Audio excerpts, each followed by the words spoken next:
झारखंड विधानसभा में कल्पना सोरेन का सवाल हेमंत सरकार से बड़ा ही दिलचस्प बताया जा रहा है। हाल ही में गांडिया से झारखंड मुक्ति मोर्चा की विधायक कल्पना मुर्मू सोरेन ने विधानसभा में हेमंत सोरेन सरकार से एक सवाल किया था।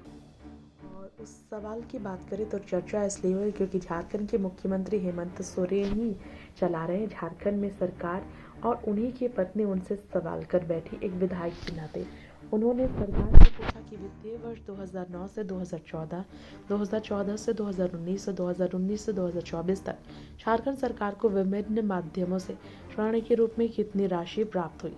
सरकार वर्तमान स्थिति को देखते हुए कितनी राशि ऋण के रूप में प्राप्त करना चाहती है तो कब तक, नहीं करना चाहती है तो क्यों। सवाल उठाए कल्पना ने अपने ही पति हेमंत से। इस सवाल पर मंत्री सुदीव्य सोनू ने कहा, पूरे देश में झारखंड राज्य एकमात्र ऐसा राज्य है जिसके ऋण की राशि सबसे कम और हमारा वित्तीय प्रबंधन सबसे बेहतर है। मंत्री ने इस दौरान तमाम आंकड़े बताए। इसके बाद विधायक कल्पना सोरेन पूरक प्रश्न पूछने के लिए उठी और उन्होंने कहा, झारखंड का भारत सरकार की कंपनियों पर जितना बकाया है उससे कम हमारा झारखंड का कर्ज है। माननीय मंत्री जी से पूछना चाहेंगे कि भारत सरकार के उपक्रम पर झारखंड सरकार का कितना बकाया है और निकट भविष्य में कैसे वसूलेंगे इसे। कल्पना के सवाल पर मंत्रियों ने कहा, भारत सरकार के उपक्रमों में झारखंड के 1,36,000 करोड़ रुपए बकाया है। जब से ये चर्चा चल रही है उस समय से ये राशि बढ़कर ज्यादा हो गई है। मैं स्पष्ट रूप से कह देना चाहता हूँ कि चाहे वो न्यायपालिका के माध्यम से हो, वित्त मंत्री के माध्यम से, मुख्यमंत्री के माध्यम से हो, सदन के माध्यम से ही केंद्र सरकार से संबंधित मंत्रियों से लगातार ये कोशिश की है।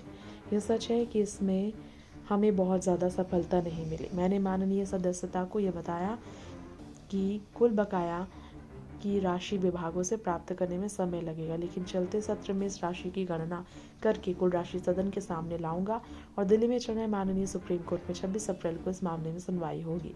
सॉलिसिटर जनरल ने इस बात को स्वीकार किया है, केंद्र सरकार ये राशि देना चाहती है, कोई ना कोई रास्ता निकल जाएगा। उम्मीद है कि हमारी मांग का केंद्र सरकार सकारात्मक जवाब देगी। ये सवाल सिर्फ हेमंत सोरेन का नहीं, झारखंड की जनता का है, और मैं जानता हूँ कि राज्य के 3.5 करोड़ जनता की आवाज़ को बहुत दिनों तक दबाया नहीं जा सकता। Next 9 political byte report.